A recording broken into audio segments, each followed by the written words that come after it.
Alrighty, welcome back everyone. We just talked about some big time games from the Power 4, including the Big 12 has been figured out. It is going to be Arizona State against Iowa State in Arlington this upcoming weekend. Going to be a really fun game to watch against two teams that are really dangerous on the offensive side of the ball. I think it's going to be one of those games that could get up and down just a little bit, but we will obviously break that one down throughout this week. But let's get into a little bit of a group of 5 roundup. We got a ton of games I want to talk about here, and we got to start with the one that happened on Thanksgiving night and one that caught me by surprise just a little bit. I bought into all the Tulane hype maybe a little bit too early, but at the end of the day, was a really good team, and definitely the team that was threatening for that possible G5 CFP spot and taking it from a possible Boise State or UNLV, and they go down. A really tough loss for the Green Wave and puts them in a really precarious situation where you definitely can still play for the American. You're almost definitely out of the CFP race. I don't think there's any question about that, and we'll talk about who likely is in it here in a second. But as good as Mario Anderson was with 177 yards and a score in this game, the other running back, DeRosier was much better in this game. 6 carries, 41 yards, and a score on the ground. 8 catches, 84 yards, and 2 scores. He was just impossible to stop for Tulane in this game. He totally took over and definitely made all of the plays that Memphis needed in this one. They were able to get it done, get a 10-point win, and now Tulane, you still got the game against Army this upcoming weekend. I believe that's going to happen in Army with this loss Tulane that just suffered, but it was one of those games where it just kind of got away from you. Didn't get the offensive play that you've gotten really all year. Memphis was able to control the pace on the ground, and that was all she wrote. No CFP spot likely on the line with Army and Tulane this upcoming weekend, but still a lot on the line. A huge game in the American Championship, and definitely one that they very badly want to get done and at least kind of salvage the season that was tainted a little bit on Thursday. Then we do have Oregon State, Boise State. Boise State was able to get a relatively quiet win on Friday while all of the craziness was happening around them. They were able to handle business. Ashton Jeanty, as you can imagine, went for over 200 yards and a score. I hate that it's not going to be as close as I think it should be in the Heisman race, but at the end of the day, he's definitely going to NYC and likely will get the respect that he absolutely deserves. But the biggest thing for me was Ashton Jeanty looked a little bit more healthy in this game. He's been struggling with a lot of different injuries all throughout this season. Felt like he had multiple at one point. Felt like he had about 3 at some points, but feels like he's getting a little bit healthier as they're getting to the end of the season. If they can get him fully healthy for that Mountain West Championship and especially into the CFP possibly, could be absolutely huge. Madden Madsen is a good player, definitely a guy that can make some plays here and there, but likely can't carry the load the way that he would need to if Ashton Jeanty was fully down. Feels like he's getting a little bit more healthy. We'll obviously see what happens this weekend, and they're the team to beat in the CFP race for the G5, no doubt about that. It can fall apart this weekend, or this team can keep rolling, and frankly, I'm not doubting number 2 right now. He's absolutely rolling and definitely one of those guys that can totally get into the CFP, and then we'll see what happens from there. One of those guys that can totally change one of those games. But UNLV is the team that they're going to face off against. Colorado State opened the door last week with a loss, and UNLV ran on through it. They win a couple of games, and they get their shot at Boise State to possibly avenge one of the losses they have this year, the other coming to Syracuse, but able to handle business in the Mountain West Championship. You're likely in the CFP. With Tulane's loss, I think the door opens where the Mountain West Championship is just an outright play-in game for the CFP in the group of 5.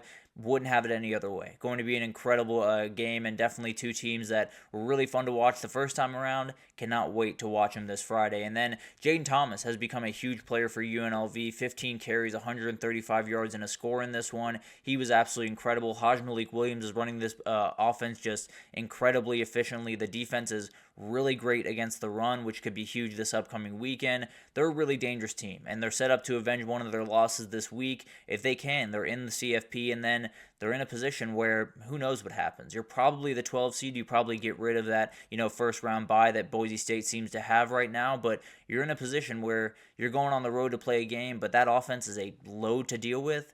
Maybe they could be a team that could cause some problems for one of those elite teams in the country. Obviously, business is still handled, but they're still back in this conversation, and they're likely playing in the play-in game this upcoming weekend in Boise.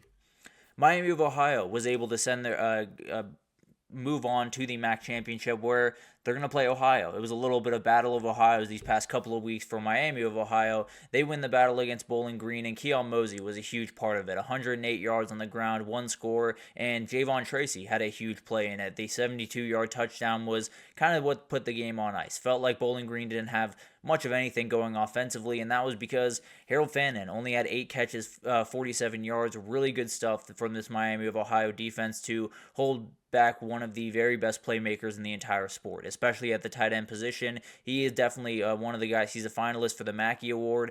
Definitely will be a guy that you will see in Sundays coming up for a very long time, if I had to imagine. But Ohio was able to top Ball State this past weekend. It is going to be Miami of Ohio against Ohio in the MAC championship. Should be a fun finish to MACtion this year. It's been an awesome year up in MACtion, and they got the huge win from NIU. Obviously didn't necessarily equate to much wins in conference, but it's been an incredible year, and Miami of Ohio against Ohio will finish it off. A huge rivalry that'll be really, really fun to watch. Jacksonville State and Western Kentucky played a really, really fun game, and a 50-yard field goal game winner from Lucas Carnero sent Jacksonville State to the Conference USA Championship, where they'll play Jacksonville State. Jacksonville State is one of those teams that was sitting really pretty going into this weekend, had not lost in conference. This was their very first, and Western Kentucky actually was able to knock out Sam Houston State, who was another open job, actually. Casey Keeler just got hired somewhere else, and we'll talk about that tomorrow, but definitely something to watch there. Caden Veldkamp was really incredible in this game, 300 yards, really remarkable stuff where the run game just did not get going much at all. He was able to pick up the slack, had a couple of mistakes here and there, including a fumble, but at the end of the day was able to handle business and do the job for Western Kentucky, get them in position, and then Lucas Carnero just handled the rest of it. So the conference championship for the Conference USA will be next week. It'll be between these two teams, and we'll see what happens at the end of the day, but definitely a really remarkable year for Jacksonville State. Tyler Huff did leave this game halfway through it. Definitely something to watch. If he's not healthy, then maybe the door opens a little bit more for Western Kentucky in this game. Going to be incredible to watch, and definitely love the little rematch. You turn right back around and you play the team again. We'll see if Western Kentucky can make it 2 in a row, or Jacksonville State can get a little bit of revenge next weekend. And then Marshall was able to punch their ticket to the Sun Belt Championship, where they'll face off against Louisiana, another team that was relatively comfortable going into this weekend, and they were able to come back from a 17-0 deficit in this game to force overtime and then win it in double overtime. Really incredible stuff, and Marshall was able to edge out Georgia Southern. That was the team they were kind of fighting with, who actually beat them earlier in the year, and they kind of struggled against them. Definitely a team that could have kind of stolen their spotlight. Marshall was able to handle business. Charles Huff has done a really incredible job really the entire year. Braylon Braxton was very solid in this game, and definitely one of these teams that can be really dangerous in a game like this against Louisiana, where it's going to be huge. It's one of those games that isn't going to have anything to do with the CFP race, but I think as we all learned really throughout this entire year is the special part about the sport happens during the regular season, not after it. So it's a really remarkable year for Marshall, and now they get a chance at a possible Sun Belt title. A lot of talk around Charles Huff and some other jobs out there. For the time being, he's handling his conference title. See if they can get to 10 wins and see if they can make this year just a little bit more special than it already is for Marshall. But really remarkable stuff from them, and they're able to handle business a little bit in kind of crazy fashion, but they were able to handle business at the end of the day, and now we have this. We have the conference title matchups that we are going to see this upcoming weekend, and no line is beyond 4.5, which is going to be really fun to watch, but you have Texas, Georgia facing off against each other in Atlanta. Obviously a rematch of the game earlier this year that Georgia pretty much just outright dominated. From start to finish was all over Texas, and we'll see if Texas can kind of get a little bit of revenge there. Oregon looking to see if they can knock off Penn State and 13-0, get that number 1 seed in the CFP. Penn State seeing if they can possibly cause a couple of problems. If they win and Georgia win, that might be your number 1 seed in the CFP at the end of the day. Going to be incredible to watch that one. SMU favored by 2.5 against Clemson. One of those moments where Clemson lost this past weekend, had a really tough week, but with the rules of the CFP, they are firmly in this race. If they win this thing, they're probably in the field. They're might be getting a bye. They might not. We'll see how all this shakes out tomorrow, but going to be interesting to watch that game unfold, and definitely not what we expected going into the weekend, but Miami falls, Clemson steps up, and we'll see what happens there. The Big 12 title between Arizona State and Iowa State, going to be awesome. It was America's conference the entire year. It was back and forth. It was all over the place. I'll actually show you the preseason thoughts and the postseason results. It was all over the place. Arizona State was literally picked to finish last in this conference, and they could very well win it on Saturday. And then in the group of 5, for the Mountain West, you have Boise State UNLV, another rematch from earlier this year, an incredible game that Boise State was able to eke out. Could be a great spot for UNLV to get a little bit of revenge there. Tulane Army, one that we knew going into this week. Tulane takes a little bit of a hit in the CFP race, so likely not for anything in the CFP, but definitely going to be a really fun game to watch. We'll see if Army can not finish off this year, but at least finish off their conference championship with a win. They have Navy after that, obviously. And then Sun Belt, you have Louisiana against Marshall, going to be a really fun game there. You have Miami of Ohio against Ohio in the MAC. In the Conference USA, Jacksonville State against Western Kentucky.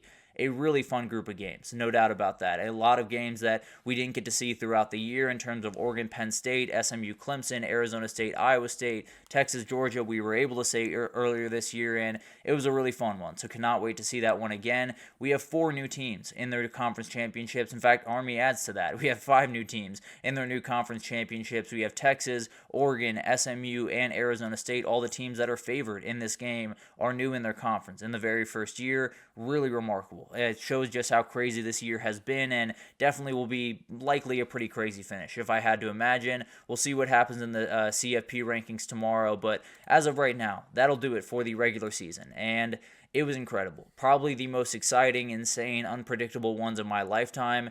It was all over the place, and I could not get a beat on just about any team. I still am having a tough time getting a beat on some of these teams, and I don't know if there's an elite one out there. Oregon is probably as close as you're going to get. I think Texas is starting to scale in that direction. A couple other teams out there, but as of right now, it's as up in the air as I can ever remember it. You got conference titles, you got the portal, you got early signing day on Wednesday, the CFP, obviously, all on deck.